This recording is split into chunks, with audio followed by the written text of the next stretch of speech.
ஆனா ஒரு ராஜாவை எலியா தேடி போகல, அவனை வேணா வந்து பார்க்க சொல்லுகிறார். ஆனால் தேவனால் முன்குறிக்கப்பட்டவன அவன் இருக்கிற இடத்துல என கேட்கிற அன்பு சகோதரா சகோதரி, நீ இந்த பூமியில கடைசியாய் தள்ளப்பட்டிருந்தாலும் தேவ திட்டம் உன் மேல இருக்கணும். நீ தான் விலையேற பெற்றவன்.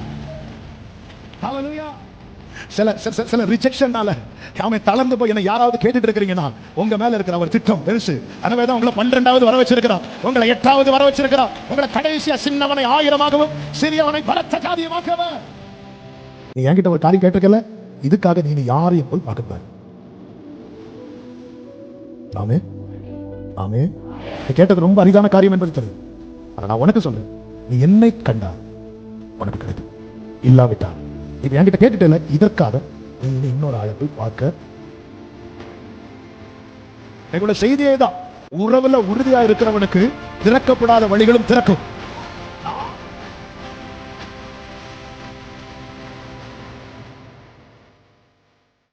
ஒன்று ராஜாக்களின் புஸ்தகம் 19வது அதிகாரத்தை எடுத்து வைத்துக் கொள்ளுங்கள்.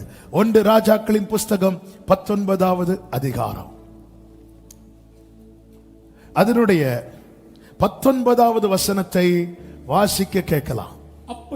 அப்படியே அவன் அவ்விடம் விட்டு புறப்பட்டு போய் 12 ஏர்பூட்டி உழுத சாப்பாத்தின் குமாரனாகிய அப்படியே அங்க பிரேக் பண்ணுங்க. இந்த யாரு எந்த இடத்தை விட்டு புறப்பட்டார்னா எலியா. எங்கிருந்து புறப்பட்டார்னா கர்த்தருடைய பர்வதத்தில் இருந்து. நல்ல தெரிந்த சம்பவம். ஆனால் அந்த சத்தியத்தை மட்டும் உங்களை நான் கொஞ்சம் அழுத்தி சொல்ல விரும்புகிறேன். இங்க கவனிங்க, நான் சொல்லும் போது பைபிள் பாருங்க. கர்த்தருடைய பர்வதத்துல யாருக்கு 2 பேருக்கும் கான்வர்சேஷன் போயிட்டு இருக்குன்னா, தேவனுக்கும் எலியாவுக்கும் இடையில சம்பாஷணை போயிட்டு இருக்கு. ஒரு சிலரை குறித்து பேசப்படுகிறது, 7000 பேரை குறித்து சொல்லப்படுகிறது. அந்த கூட்டத்தில் யாரை பத்தி பேசப்படுகிறது என்றால் எலிசாவை குறித்து. எலிசா எங்க இருக்கிறான்? கீழே இருக்கிறான்.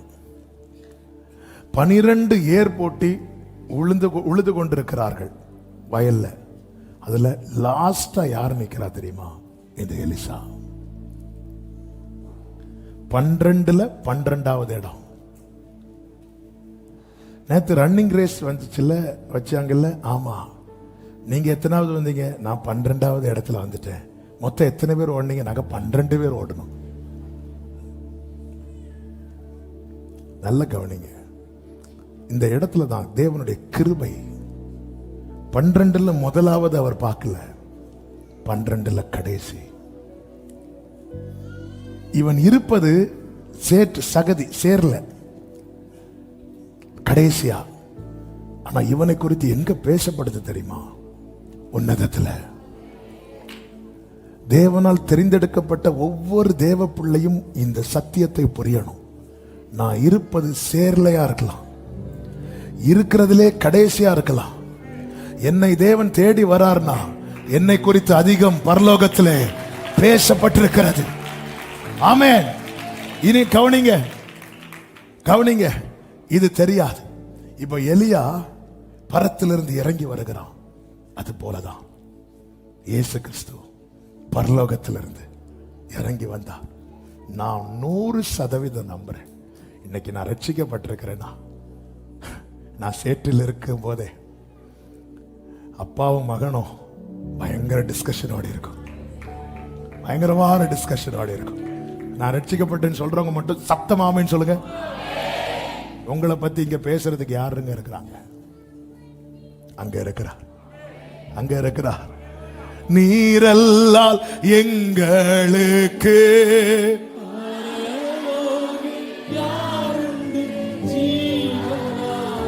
glory, நீரல்லால்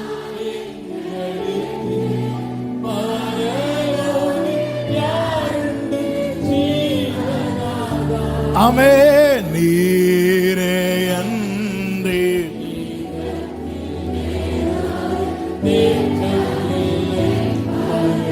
சரியாக 35 நிமிடங்கள் இருக்கிறது. எனவே ஒவ்வொரு வார்த்தையும் கவனிக்க உங்களை அன்புடன் தாழ்மையுடன் கேட்டுக்கொள்கிறேன். எலியா இறங்கி வந்து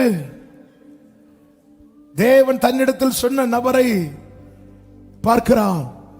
பார்க்கும்போது அவன் எங்க இருக்கிறான்? சேற்றில் இருக்கிறான். அவன் ட்ரெஸ் எல்லாம் அழுக்கு. 12 ஏர்போர்ட் உழுகிற இடத்துல 12வது கடைசியாக எலியா கொஞ்ச நேரம் அப்படி பார்த்துட்டே இருப்பான். இவனையும் அங்க பெருசா சொல்லிட்டு இருந்தாரு. அவன் ஞானிகளை வெட்கப்படுத்தும்படி அவர் பைத்தியங்களை தெரிந்தெடுக்கிறவர், உள்ளவைகளை அவமாக்கும்படிக்கு இழிவானவைகளையும் அற்பமா எண்ணப்பட்டவைகளையும் பலவீனமானவைகளையும். நல்ல கவனிங்க, இந்த பூமியிலேயே விலையேறப்பட்டவன் யார் தெரியுமா? விவிஐபி யார் தெரியுமா? தேவனால் தெரிந்தெடுக்கப்பட்டவன். எப்படின்னு சொல்றேன். எலியா வந்து நிக்கிறான். அடுத்த வசனத்தை வாசிங்க. அடுத்த வார்த்தை எலியா 19 பிற்பகுதி 12ஆம் ஏரை ஓட்டிக் கொண்டிருந்தான். எலியா அவன் இருக்கும் இடம் மட்டும் போய் அவன் மேல் தன் சால்வையை போட்டான். அப்படியே முந்தின அதிகாரத்தை நீங்க பாத்தீங்கன்னா ஒபதியாவை பார்த்து எலியா சொல்லுவான், உன் ஆண்டவனை என்கிட்ட வர சொல்லு அப்படின்னு. யார? கரெக்டா? சத்தமா சொல்லுங்க. ஆகாப் யாரு? ராஜா. எலியா அவனை வந்து என்ன பார்க்க சொல்லு. 18வது அதிகாரம் 16வது வசனம். அப்பொழுது ஒபதியா போய் ஆகாபை சந்தித்து அவனுக்கு அதை அறிவித்த உடனே ஆகாப் எலியாவை சந்திக்க. ஆகாப் யாரு? எதுல போறவன்? ரதத்துல போறவன். எலியா என்ன சொல்றாரு? அவனை வந்து என்ன பார்க்க சொல்ல. எலிசா யாரு? தெரிந்தெடுக்கப்பட்டவன். எங்க இருக்கிறான்? சேற்றில் இருக்கிறான். நியாயப்படி யார் யாரை போய் பார்க்கணும்? எலிசா எலியாவை போய் பார்க்கணும்.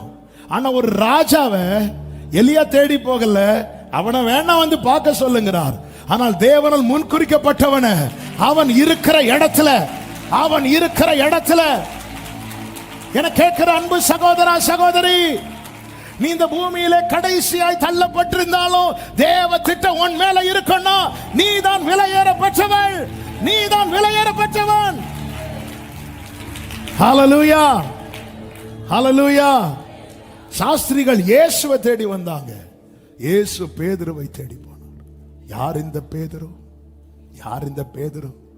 தோல்வியை கண்டவன், பிரயாசப்பட்டு தோல்வியை கண்டவன். அதாவது பொதுவாகவே பாருங்க, இந்த கிளாஸ்ல ஆகட்டும், படிக்காதவன் சிலர் படிக்கவே மாட்டாங்க, அவங்கள விட்டுருவாங்க. நல்லா பிரயாசப்பட்டு மார்க்கு குறைவா எல்லாத்துலயுமே இந்த வீக் ஸ்டூடெண்டா இருக்கிறவங்க எல்லாம் அப்படி பார்க்கிற பார்வையே வித்தியாசமா இருக்கும். பேதுரு, ஆண்டவர் பேதுரு அவர் தேடி போறார். ஏன்னா திட்டம் இருக்கு.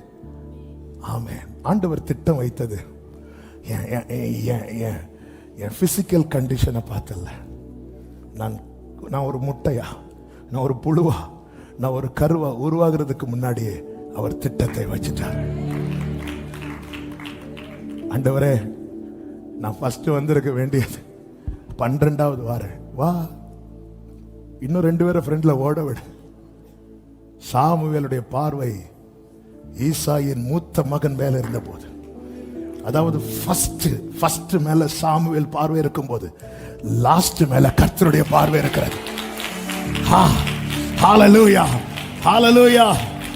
கேம்பஸ் இன்டர்வியூ நடந்துன்னா லாஸ்ட்ல தூக்கிட்டு போவாங்களா, ஃபர்ஸ்ட்ல தூக்கிட்டு போவாங்களா? சில ரிஜெக்ஷன்னால அவன் தளர்ந்து போய் என்ன யாராவது கேட்டுட்டு இருக்கிறீங்கன்னா, உங்க மேல இருக்கிற அவர் திட்டம் பெருசு. எனவேதான் உங்களை 12வது வர வச்சிருக்கிறார், உங்களை 8வது வர வச்சிருக்கிறார். உங்களை கடைசியா சின்னவனை 1000ஆகவும் சிறியவனை பலத்த ஜாதியுமாக்குறவர். ஆமே, ஆமே. இப்போ எலியா வந்து என்ன பண்றார் தெரியுமா?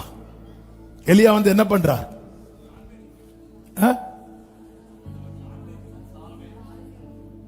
அது நீங்களே சொல்லிருங்க. எங்களை தன்னுடைய சால்வையை அவன் இருக்கும் இடம் மட்டும் போய் அவன் மேல் தன் சால்வையை. அப்படி வா, இங்க இல்லை, இதான் சால்வைன்னு வைங்களேன். இப்படி போட்டிருக்கிறார். ஷால் கேட்டா நீங்க எல்லாம் தருவீங்க, வேண்டாம். தன் சால்வை. அப்படி அவன் இருக்கும் இடம் மட்டும் போய் எலியா கைக்கு தண்ணீர் வார்த்தவன். கர்த்தர் ஆசீர்வதிப்பார். தன் சால்வையை அப்படி அவன் மேல் போட்டான்னா தன் மேலிருந்து எடுத்து அப்படி அவன் மேல. ஆமா, ஏன் அதை செய்யணும்? கர்த்தர் என்ன சொல்லுவார் அவன்கிட்ட? அபிஷேகம் பண்ணு தானே சொல்லுவார். அபிஷேகம் பண்ணு சொன்னா என்ன செய்யணும்? அபிஷேகம் பண்ணணும். இது என்ன? அவன் சால்வைய நல்ல கவனிங்க. இப்போ நீங்க இதை புரியணும்னா மேல நடக்கிற கான்வர்சேஷன், அங்க என்ன சம்பாஷணை நடந்து அப்படின்னு திரும்ப படிக்கணும். மேல நீங்க படிச்சீங்கன்னா தெரியும். கர்த்தர் சொல்லுவார், நானே வாசிக்கிற 15வது வசனத்துல, நீ தமஸ்குவின் வழியாய் போய் ஆசகேலை சீரியாவின் மேல் ராஜாவாக அபிஷேகம் பண்ணு. 16வது வசனத்துல, நீ யெகூவை இஸ்ரவேலின் மேல் ராஜாவாக அபிஷேகம் பண்ணு. அடுத்து எலிசாவை குறித்து சொல்லும் போது, எலிசாவை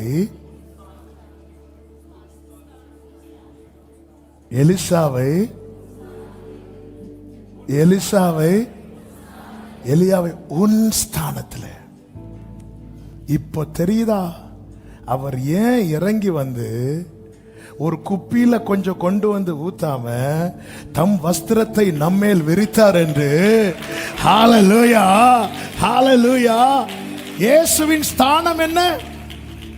குமாரன். குமாரன். நீ ஆசகேல அங்க சீரியா அண்டவாவுன சீரியாவின் மேல ராஜாவை வச்சிருக்கிறீங்க. யெகூவ இஸ்ரவேல் மேல் ராஜா வச்சிருக்கிறீங்க.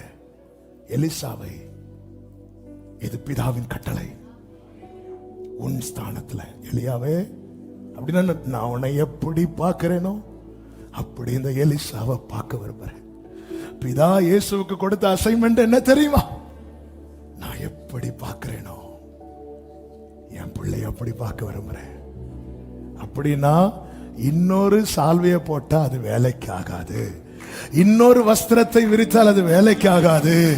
நான் உன் அருகே கடந்து வந்த போது உன் காலம் பருவ காலமாயிருந்தது. என் வஸ்திரத்தை, ஹalleluya, ஆமென். இத்தனை மகத்துவம்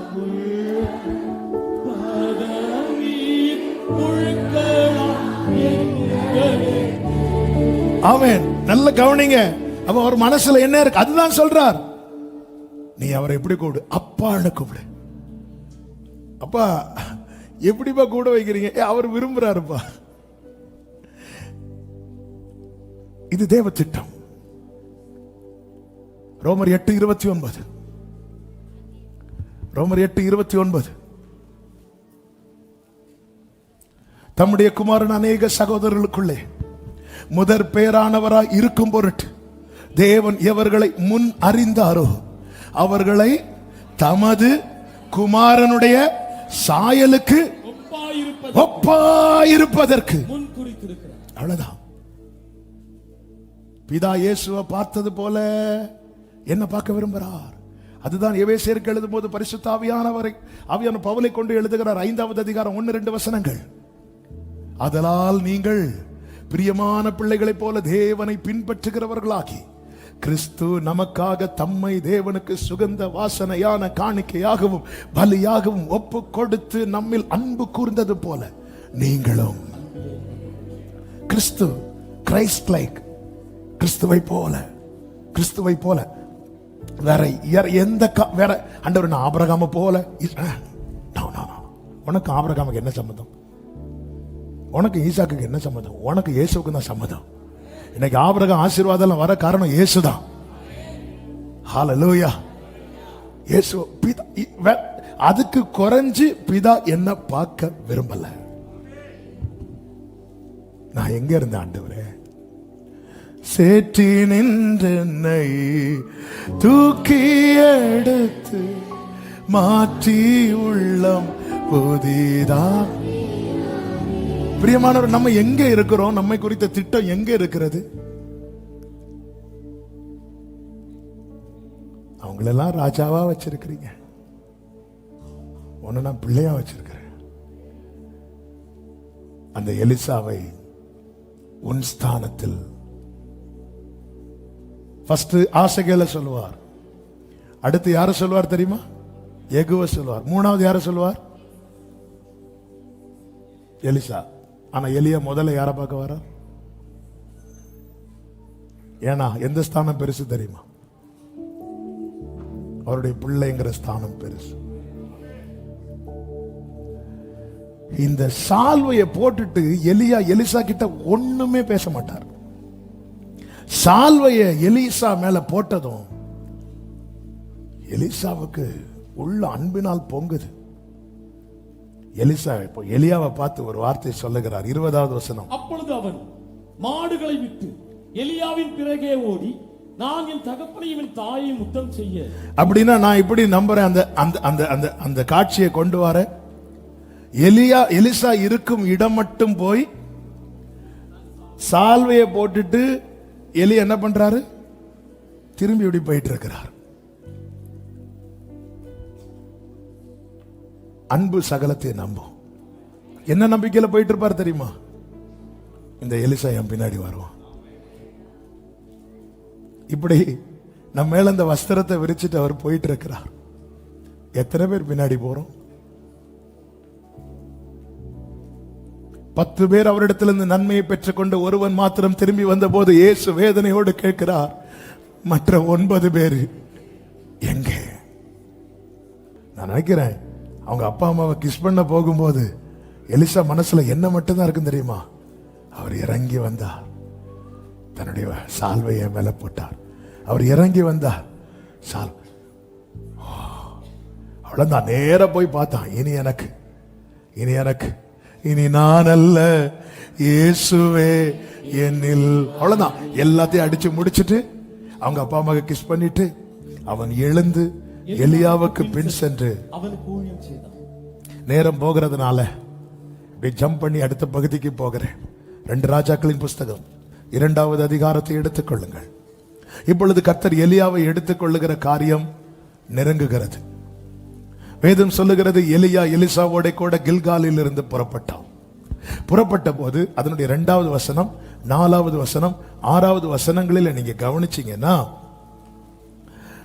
எலியா எலிசாவை பார்த்து சொல்லுகிறான். என்ன சொல்லுகிறான்னா, கர்த்தர் என்னை பெத்தேல் மட்டும் போக அனுப்புகிறார் என்றா. அதற்கு எலிசா சொல்லுகிறான், நான் உம்மை விடுகிறதில்லை. உறுதியா இருக்கிறான். 2 கடைசி. அப்படியே இருவரும் பெத்தேலுக்கு.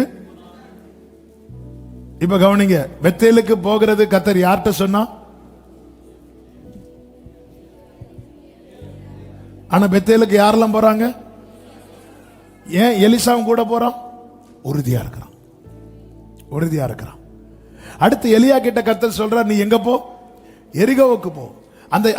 அந்த சம்பவத்தை எலிசா கிட்ட சொல்றான். கர்த்தர் என்ன எரிகோவுக்கு போக சொல்றார், நீ இங்க இரு. அவன் என்ன சொல்றான்? நான் உம்மை விட்டுகிறதில்லை. இன்னைக்குள்ள செய்தியே தான். உறவுல உறுதியா இருக்கிறவனுக்கு திறக்கப்படாத வழிகளும் திறக்கும். நான் உம்மை விடுகிறதில்லை. அப்படியே இருவரும் போனார்கள். இப்பொழுது அங்கிருந்து கர்த்தர் என்னை யோர்தானுக்கு அனுப்புகிறார் என்கிறான். அதற்கு அவன் என்ன சொல்லுகிறான்? நான் உம்மை விடுகிறதில்லை. உறுதி. உறவுல ஒருவன் உறுதியா இருந்தால் அவனுக்கு முன்பாக எதுவுமே தடை கிடையாது. நகோமி மோவாபிலிருந்து புறப்படும் போது நகோமிக்கு ஈக்குவலான 2 உறவுகள் உண்டு, ரூத்தும் ஓர்பாளும். 2 பேருமே முத்தமிட்டவர்கள். ஆனால் ஒருவள் விடாமல் பற்றி கொண்டாள். நகோமி எங்க போறாங்கன்னா பெத்லகேமுக்கு போறாங்க. மோவாபிய ஸ்திரீக்கு பெத்லகேமுக்கு வாய்ப்பே இல்லை. ஆனா ரூத் எப்படி இருந்தாலும், ரூத்தின் புஸ்தகம் 1வது அதிகாரம் 18வது வசனத்தில் சொல்லப்படும், அவள் தன்னோட கூட வர மன உறுதியாய் இருக்கிறதை கண்டு அப்புறம் அதை குறித்து அவளோட ஒன்றும் பேசவில்லை. அடுத்த வார்த்தை, அப்படியே இருவரும் பெத்லகேம் மட்டும் நடந்து போனார்.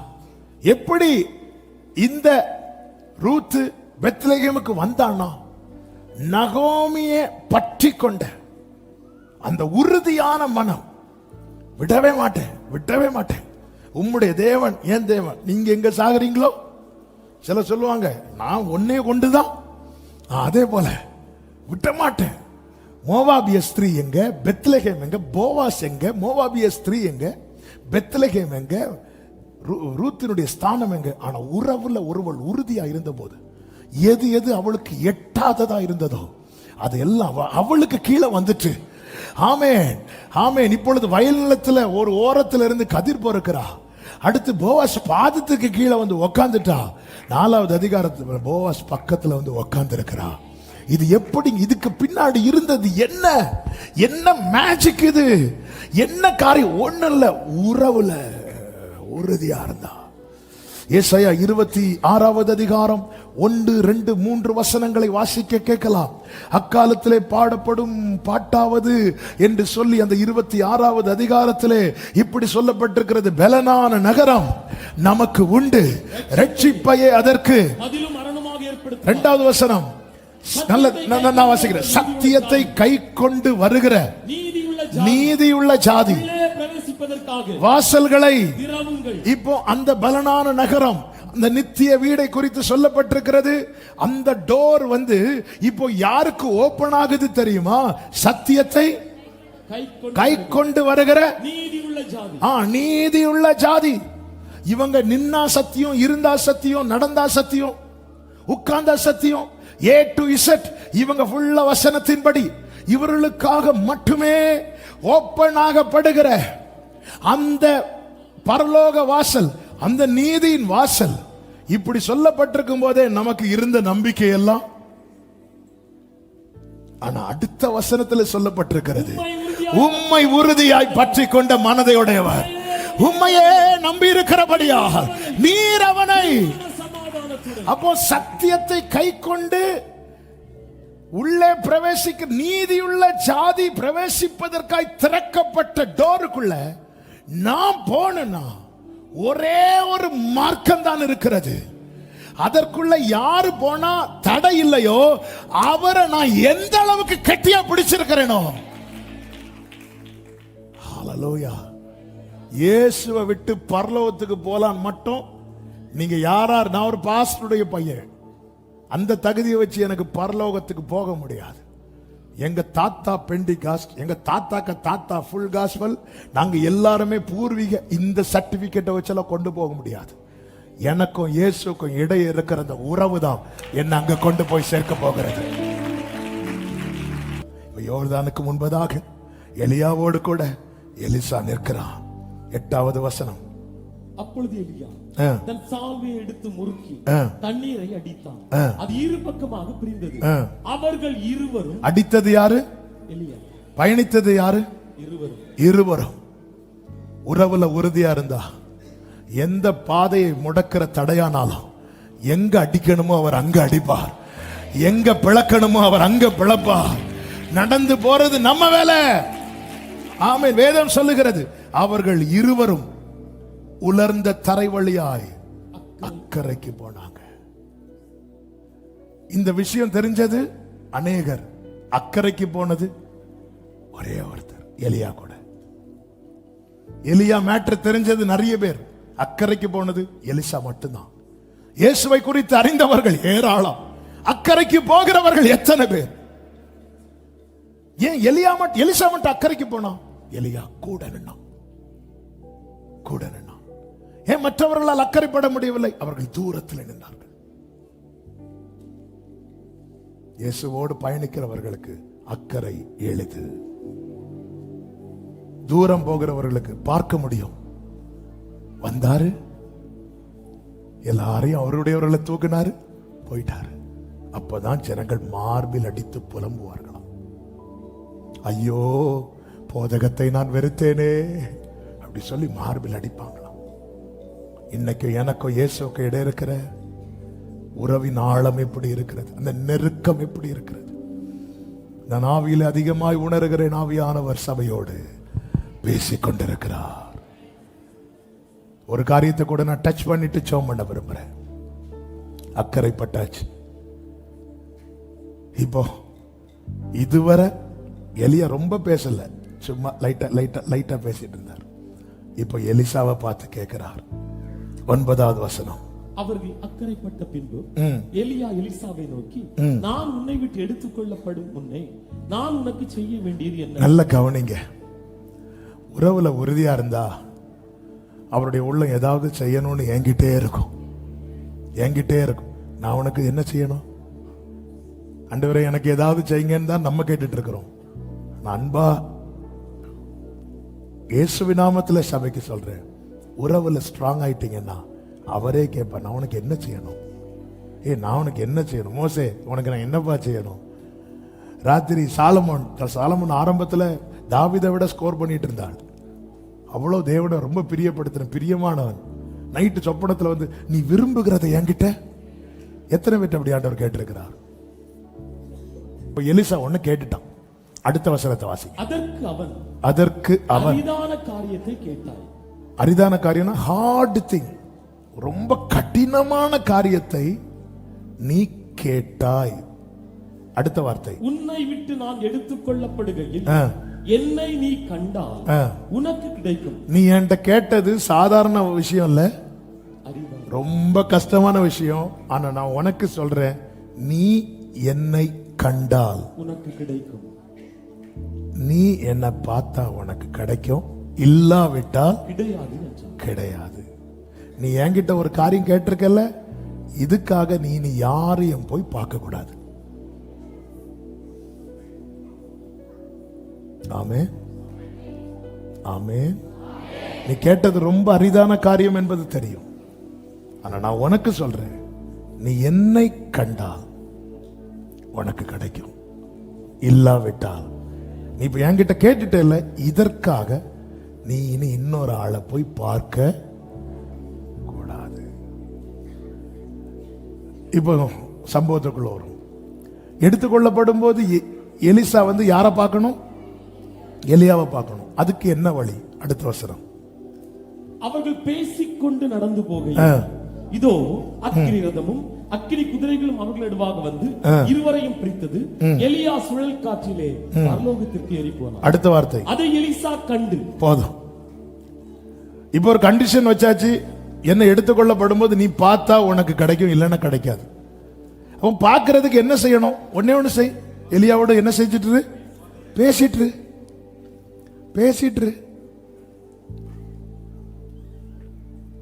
நல்லா புரிஞ்சுக்கோங்க, நான் எழுதினது அப்படியே வாசிக்கிறேன். தேவனோடு பழகுகிறவனுக்கு அரிதானவைகளும் எளிதாகும். உறவில் ஒருவன் உறுதியாயிருந்தால் அரிதானவைகளும் அவனுக்கு எளிதாய் மாறும். சத்தியத்தையும் அறிவீர்கள், சத்தியம் உங்களை விடுதலையாக்கும். உறவில் இல்லாதவனுக்கு எளிதானவைகளும் அரிதானதாகும். சின்ன விஷயத்துக்கு போராடிட்டு இருக்கிறோம், சின்ன காரியத்துக்கு போராடிட்டு இருக்கிறோம். பெரிய காரியங்கள் வாக்குத்தத்தமா இருக்க சின்ன விஷயத்துக்கு ஸ்ட்ரகிள் பண்றோம், போராடுறோம். இதெல்லாம் எதிரால வந்தது உறவு. உறவில் உறுதியா இருக்கிறவனுக்கு அரிதானவைகளும் எளிதாகும். உறவில் விரிசல் உள்ளவனுக்கு எளிதானவைகளும் அரிதானவைகளாகும். ஆவியானவர் சபைகளுக்கு சொல்லுகிறதை காதுள்ளவன் கேட்க கடவன். இவன் எந்த அளவுக்கு எலியாவோடு உறவில் இருந்தான் என்பதன் அடையாளம். எலிசா எடுத்துக்கொள்ளப்பட்டதை இவன் பார்த்துட்டான். இவன் பார்த்துட்டால இவனுக்கு என்ன கிடைச்சிட்டு? ரெட்டிப்பான வரம் கிடைச்சிட்டு. அந்த இடத்துல நாம இருந்தா என்ன செய்வோம்?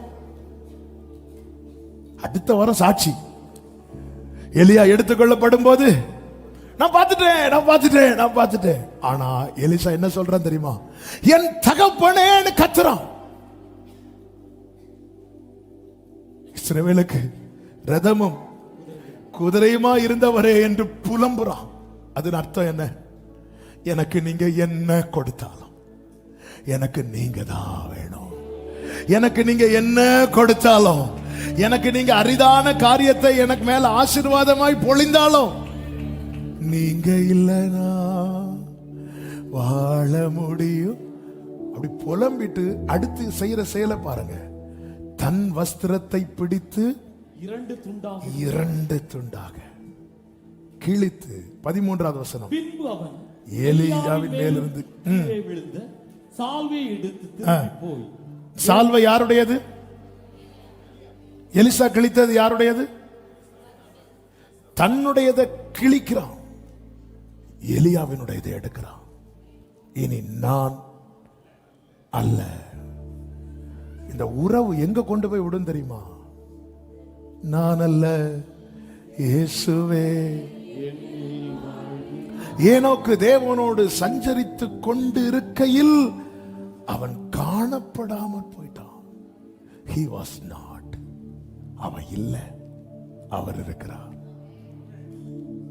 என் ஜீவன் கிறிஸ்துவுக்குள் இணைந்து மறைந்துள்ள.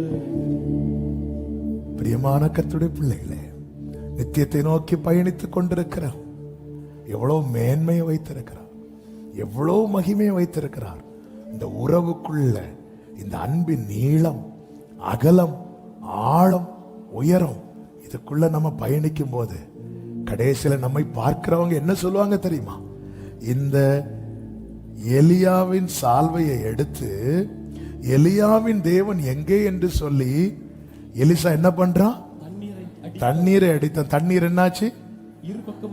இதுக்கு முன்னாடி செஞ்சது யாரு? இப்ப யாரு செய்யறா? என்னை விசுவாசிக்கிறவன் நான் செய்த கிரியைகளை அவனும் செய்வான். இத யார் பார்க்கறாங்க? தூரத்துல. தூரத்துல நம்மள நிறைய பேர் தூரத்துல இருந்து பார்த்துட்டு இருக்கிறாங்க. இவனை விட்டு இன்னும் கொஞ்ச நேரத்துல எலியா போக போறாங்க. அப்புறம் இவன் என்ன செய்ய போறான், அடுத்து என்ன செய்ய போறான், நிறைய பேர் பார்த்துட்டு இருக்கிறாங்க. நம்மளை விட சீனியர்ஸ், தீர்க்கதரிசிகளின் புத்திரர், நம்மளை விட ஜெப வீரர்களா இருப்பாங்க. தூரத்துல இருந்து பார்த்துட்டு இருக்கிறாங்க. இப்போ அடுத்து இவன் என்ன செய்ய போறான்னு பார்க்கும்போது இவன் தனியா நிக்கிறது தான் அவங்களுக்கு தெரியும். ஆனா இவனுக்கு முன்பதாக யோர்தான் மீண்டும் விளக்கும் போது அவங்க என்ன சொல்றாங்க தெரியுமா? 15வது வசனம். எரிகோவில் பார்த்துக் கொண்டிருந்த தீர்க்கதரிசிகளின் புத்திரர் அவனை கண்டவுடனே எலியாவின் ஆவி எலிசாவின் மேல் இறங்கினது என்று சொல்லி அவனுக்கு எதிர்கொண்டு போய், உன்கிட்ட கூட வர பிடிக்காம தூரத்தில் நிக்கிறவங்க உன் மூலமாய் கர்த்தர் வெளிப்படுத்துகிற காரியத்தை கண்டு ஓடி வர போகிறார்கள். நம்புறவங்க மாத்திரம் கரங்களை தட்டி இந்த இடத்துல அவங்க எலிசாவை சொல்லல, எலியாவின் ஆவியை சொல்றாங்க. பிரியமான கர்த்தருடைய பிள்ளைகளே, உறவில் உறுதியா இருந்தா நம்மிலிருந்து கிறிஸ்து வெளிப்பட்டு கொண்டே இருப்பார். உதிக்கிற உன் ஒளியின் இடத்திலே ராஜாக்கள் நடந்து வருவார்கள். ஆவியானவர் சபைகளுக்கு சொல்லுகிறதை காதுள்ளவன் கேட்க கடவன். அப்படி எழுந்து நிற்கலாம் ஆண்டவர் சமூகத்தில். Thank you Holy Spirit. Thank you Holy Spirit. Hallelujah. அந்தியம் வரை ஆச்சோடும். ஒரு மேக்ஸிமம் ஒரு 5 minutes நம்ம ஜெபம் பண்ணி முடிக்க போறோம். பாடுங்க, இயேசு என்றே கோடே. பாத்தீங்களா, வேற ஒண்ணுமே இல்லை. தீர்க்க தரிசன வரம் உள்ளவங்க அவங்க. அடுத்து என்ன நடக்குதுன்னு தெரிஞ்சவங்க, காலத்தை அறிந்தவர்கள். தீர்க்கதரிசிகளின் புத்திரர் யார் தெரியுமா? காலத்தை அறிந்தவர்கள். அடுத்து என்ன நடக்கணும் அவங்களுக்கு தெரியும். அப்படிப்பட்ட ஸ்பெஷல் கிஃப்ட் அவங்களுக்குள்ள இருக்கு. ஆனா எங்க நிக்கிறாங்க? தூரத்துல நிக்கிறாங்க. இந்த எலிசாவுக்கு ஒண்ணும் தெரியாது. எனக்கு தெரிஞ்சதெல்லாம் அவர் மட்டும்தான். எனக்கு தெரிஞ்சதெல்லாம் அவர் கூட இருக்கணும், அவர் கூட பழகணும். அந்த எலியாவின் ஆவி அந்த காலத்தை அறிந்து தூரமாய் நின்ற 50 பேர் மேல இறங்கல. கடைசி வரை இந்த உறவுல உறுதியா நின்னா தெரியுமா? அவன் மேலதான் இறங்குச்சு.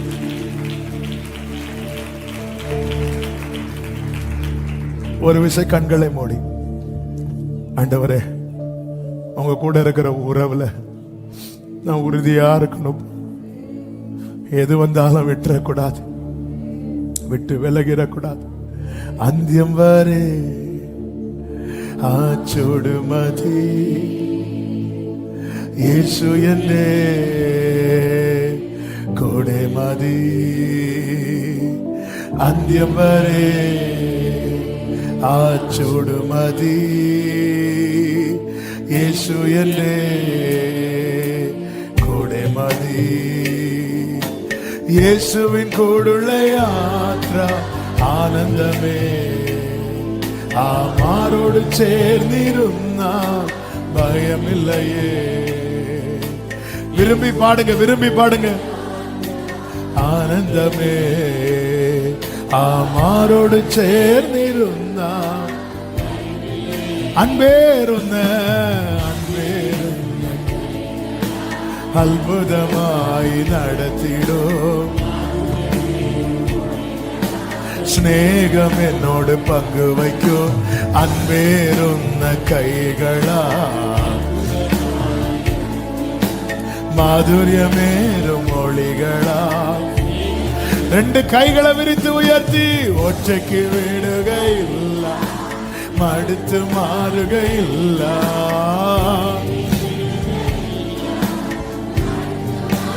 அந்தியம் வரே அப்பா கடைசி வரை எனக்கு நீங்க போதும்பா.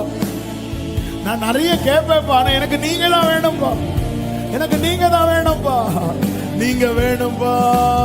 அந்தியம் வரே இயேசுவே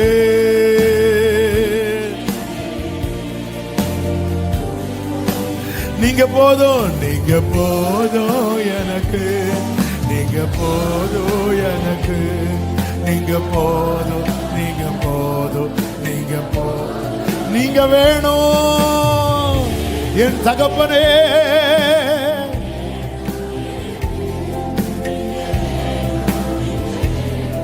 சொல்லுங்க, உம்மை விட்டா யாரும் இல்லை ஏசப்பா, உம்மை விட்டா யாரும் இல்லை, உம்மை விட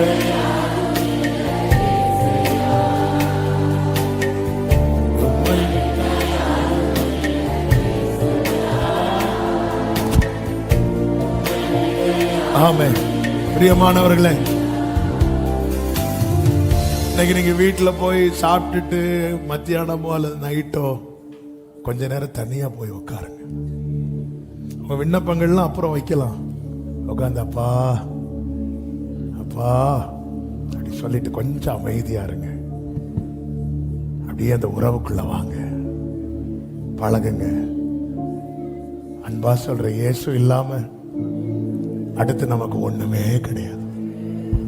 எவ்வளவுக்கு எவ்வளவு இயேசுவை பிடிக்க முடியுமோ பிடிச்சிருங்க, விட்டுறாதீங்க, விட்டுறாதீங்க. அப்படியே போய் உக்காங்க. அப்பா அப்பா. மோசே அப்படிதாங்க மலையில போய் சும்மா உட்கார்ந்து இருந்துட்டார். அவர் பேசுவாருங்க. நீங்க கொஞ்ச நேரம் அப்படியே உட்கார்ந்தால் அவரே பேச ஆரம்பிச்சிருவார். அப்படியே நம்ம அந்த பழக்கத்துக்குள்ள போயிடும். அப்புறம் இரவு பகல்னு பாராம அவரோடு பேசி பழகுற அந்த உன்னத அனுபவத்துக்குள்ள கர்த்தர் நம்மை கொண்டு போ. இயேசு இல்லைன்னா ஒண்ணுமே கிடையாது, எல்லாமே இயேசு. உலகத்துக்கு ஃபர்ஸ்ட் தான் வேணும், நம்ம லாஸ்ட்னு தெரிஞ்சோம். அவர் நம்மை தேடி வந்தார். ரெண்டு கைகளை உயர்த்தி மனதார நன்றி இயேசுவேன்னு சொல்லுங்க பார்க்க. நன்றி இயேசுவே, நன்றி இயேசுவே. தீங்கொன்றும் அணுகாமல் தீபம் அணையாமல் திருக்கரம் கொண்டென்னை ஆதரித்தீ. தீங்கொன்றும் அணுகாமல் திருக்கரம் என்னையா என்னையா வளவா உண்மையா என் விளக்கை நீரேற்றினி. என்னையா கிருபையாண்டவரே,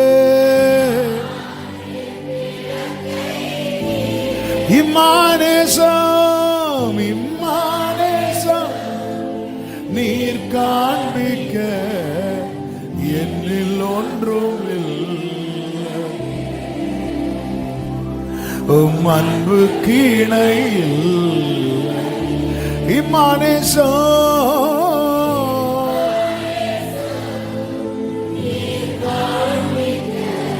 ஜீசஸ் உம் அன்புக்கு இணை இல்லையே. நன்றியோடு துதிக்கிறோம் நல்ல தகப்பனை, இரக்கமுள்ள பிதாவே. உங்க திவ்ய பிரசனத்துக்காய் ஸ்தோத்திரம். உங்க சமூகத்துல கொண்டு வந்து பாட, துதிக்க, ஆராதிக்க, ஜெபிக்க வைத்தீரே ஸ்தோத்திரம். எங்களோடு பேசினீரப்பா. உம்மோடு இருக்கிற உறவுல உறுதியா கடைசி வர எந்த ஒரு விரிசலும் இல்லாம இன்னும் நெருக்கமாய் உம்மோடு இருக்க கர்த்தர் எங்களுக்கு கிருபை செய்யும். ஒவ்வொருவரையும் இந்த அனுபவத்தில் நடத்துவீராக. ஆண்டவருடைய பிள்ளைங்க வாழ்க்கையில எது எது அரிதானதாய் காணப்படுகிறதோ அது எல்லாம் இந்த உறவு நிமித்தம் எளிதானதாய் நீர் மாற்ற போகிறதற்காக உமக்கு ஸ்தோத்திரம் ஆண்டவரே. கண்மணி போல காத்துக்கொள்ளும், எல்லா தீங்குக்கும் பொல்லாப்புக்கும் விலக்கி மறைத்து காத்துக்கொள்ளும். கிருபை உண்டாக பண்ணும், நாமத்துக்கு மகிமை வர பண்ணும். எல்லா மகிமை உமக்கே செலுத்துகிறோம் இயேசுவின் நாமத்தில் பிதாவே, ஆமென். சேர்ந்து சொல்லுவோம், என் ஆத்துமாவே என் முழுவதுமே அவருடைய பரிசு நாமத்தை ஸ்தோத்திரி. என் ஆத்துமாவே கர்த்தரை ஸ்தோத்திரி. கர்த்தர் செய்த சகலம். ஆமென். நம்முடைய கர்த்தராகிய இயேசு கிறிஸ்துவின் கிருபையும் பிதாவாகிய தேவனுடைய அன்பும் பரிசுத்த ஆவியானவருடைய ஐக்கியமும் சிநேகமும் பாதுகாவலும் நம் அனைவரோடும் எல்லா பரிசுத்தவான்களோடு கூட கர்த்தருடைய வருகை மட்டும் தங்கியிருப்பதாக. ஆமென். ஹalleluya. God bless you. கர்த்தர் உங்களை ஆசீர்வதிப்பாராக.